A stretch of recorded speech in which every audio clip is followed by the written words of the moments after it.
My name is Susan Chandler. I work for Advanced Superabrasives here in Morris Hill. I've been in manufacturing for 24 years. I first started back in '95. As a woman in manufacturing, we have the ability to change things.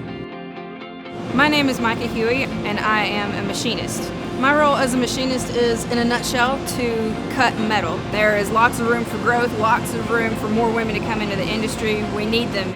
My name is Marissa Eller. I'm the engineering manager here at Advanced Superabrasives in Morris Hill. ASI has been super supportive of helping me progress through school. I'm going back for my bachelor's in applied science through Advanced Superabrasives. So they're allowing me to progress not only in my education, but then I'll move forward also here.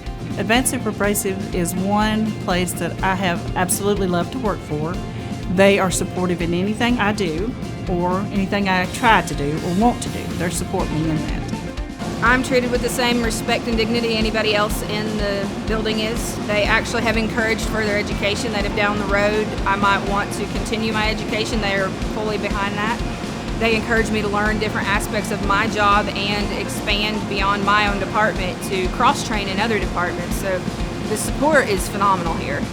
I see manufacturing really hitting top when women are going to be there. No matter what, women are going to be there. I see it as a very good opportunity for a woman to have a job here or anywhere else in manufacturing.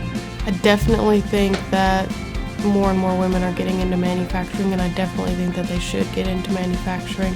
A lot of girls are pushed to go towards more of the healthcare, and I think we're finally debunking that and pushing through that barrier and allowing for more women to actually enter the manufacturing field. There's still a big need for women in the industry. I highly recommend it. It's a wonderful career. Women in manufacturing, they can do anything and everything. They just have to put their minds to it. I'm living proof.